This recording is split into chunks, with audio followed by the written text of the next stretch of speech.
మనం ఒక సంవత్సరం ఏం మాట్లాడొద్దు అనుకున్నాం. హాయిగా వాళ్ళకి అధికారం ఇచ్చిండ్రు, అవకాశం ఇచ్చిండ్రు, పాలించని అనుకున్నాం. కానీ దద్దమ్మలు చాతగాని వాళ్ళు మనలందరినీ మళ్ళీ రోడ్డు మీద పడేసిండ్రు.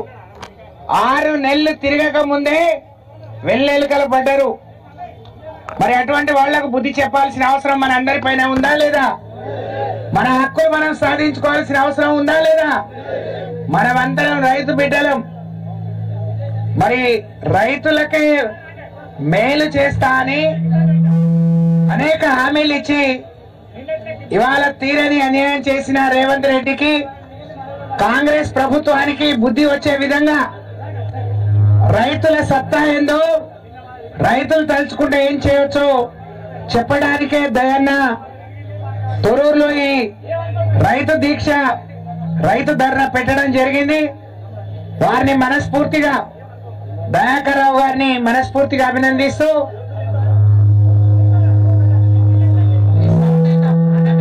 దయచేసి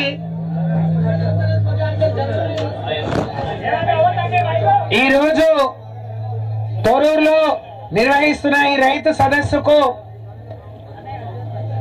కర్మ కర్త క్రియ అయిన గౌరవ పెద్దలు, మాజీ మంత్రివర్యులు, మనందరి అభిమాన నాయకులు ఎర్రబెల్లి దయాకర్ రావు గారికి, గౌరవ పెద్దలు అనేక విషయాలు ఇప్పుడే మాట్లాడిన సోదరి జిల్లా పార్టీ అధ్యక్షురాలు, మాజీ పార్లమెంట్ సభ్యురాలు కవిత గారికి, గౌరవ సోదరులు మాజీ జిల్లా పరిషత్ చైర్మన్, మొన్న పార్లమెంట్ కు పోటీ చేసిన అన్న సుధీర్ రెడ్డి గారికి, గౌరవ పెద్దలు యువకులు రాకేష్ రెడ్డి గారికి, అన్న కిషన్ అన్న గారికి, గౌరవ పెద్దలు అన్న స్థానిక జెడ్పీటీసీ గారు, ఇప్పుడు అయిపోయింది మాజీ జెడ్పీటీసీ గారు శ్రీనివాస్ గారికి, వేదిక మీద ఉన్న పెద్దలందరికీ, ఈ సదస్సుకు వచ్చిన రైతులకు, మీడియా సోదరులందరికీ పేరు పేరున నమస్కారం. కోవిడ్ వచ్చింది, అందరికి గుర్తుందా? కోవిడ్ వచ్చినప్పుడు లాక్డౌన్ చేసుకొని మనం మార్చిలో లాక్డౌన్ చేసుకుంటే మార్చి, ఏప్రిల్, మే, జూన్ వచ్చింది. కేబినెట్ సమావేశం అయితా ఉంది. నేను ఈ మాట ఎందుకు ముందుగా చెప్తున్నా అంటే కేసీఆర్ కు రేవంత్ రెడ్డికి తేడా మీకు తెలియాలని. జూన్ వచ్చింది, కేసీఆర్ గారు తెలంగాణ ప్రజలకు అన్యాయం జరుగుతోంది, తెలంగాణ ప్రాంతానికి అన్యాయం జరుగుతా ఉంది, తెలంగాణ బాగుపడాలంటే తెలంగాణ ప్రతి ఒక్కరూ, రైతు బిడ్డలు, కార్మికులు, పండు ముసలీలు, పుట్టిన బిడ్డ నుంచి మరి కడుపులో ఎప్పుడైతే ఒక తల్లి గర్భంలో బిడ్డ ఉన్నదని తెలిసిన రోజు నుంచి కాటికి పోయేదాకా వాళ్ళకి ఎనలేని సేవ చేస్తూ, మీ అందరికి తెలుసు, ఒక బిడ్డ కడుపుతో ఉంటే తల్లి తండ్రి ఆలోచించినట్టు ఆలోచించి కడుపు నిండా ఒక పూట అన్నం పెట్టిండు. ముసలమ్మను మరి ఆ రోజున్న కాంగ్రెస్ తెలుగుదేశంలో 200 ఇచ్చి, ఆ 200 దేనికి సరిపోయాయి కావు. ఆ అమ్మలకు కొడుకో, కోడలో, అల్లుడో, బిడ్డో గౌరవంగా చూడాలని 2000 పెన్షన్ ఇచ్చి, దేవుడు అన్యాయం చేస్తే, అంగవైకల్యం వస్తే వాళ్ళకి 5000 ఇచ్చి, మరి ఇట్లా చెప్పుకుంటూ పోతే అనేక రకాలుగా అందరినీ ఆదుకున్న గొప్ప నాయకుడు కల్వకుంట్ల చంద్రశేఖరరావు గారు. కోవిడ్ వచ్చి 4 నెలలు అన్ని బంద్ అయ్యి ప్రభుత్వానికి రూపాయి ఆదాయం రాలేదు.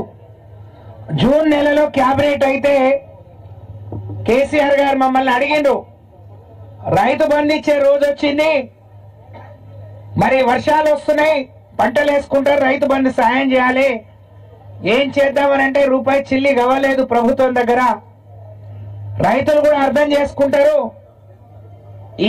ఈసారి వదిలేద్దాం, కావాలంటే వానాకాలం పంటది, యాసంగి పంటది ఒకేసారి ఇద్దామని అందరం చెప్పినాం. అన్ని విన్నాక కేసీఆర్ ఒకటే అన్నాడు, మీ జీతాలు కట్ చేస్తా, కానీ కేసీఆర్ కంఠంలో ప్రాణం ఉన్నంత వరకు రైతు బంధు ఆపేది లేదు అని చెప్పి రైతు బంధు ఇచ్చిన గొప్ప నాయకుడు రైతు బాంధవుడు కేసీఆర్ అయితే అందరినీ నట్టెండ ముంచి రైతులను ఇంకా తీరని విధంగా ముంచిన మరి రైతు ద్రోహి ఎవరైనా ఉన్నారు అంటే అది రేవంత్ రెడ్డి అని చెప్పి నేను ఈ సందర్భంగా తెలియజేస్తా ఉన్నాను. తెలంగాణ అధికారంలోకి వచ్చిన 10 ఏళ్లలో కేసీఆర్ నాయకత్వంలో 1,20,000 కోట్లు రైతులకు మేలు చేసిండు. ఎన్నికల్లో హామీ ఇవ్వలేదు, రైతు బంధు ఇచ్చిండు. ఎన్నికల్లో హామీ ఇవ్వలేదు, రైతు బీమా ఇచ్చిండు. మన తొర్రూరులో ఎవరైనా ఉద్యోగి చనిపోతే బీమా సొమ్ము వచ్చేది. కానీ కేసీఆర్ హయాంలో ఒక రైతు చచ్చిపోతే కూడా 5 లక్షలు దినవారాలు కాకముందే వచ్చినాయి.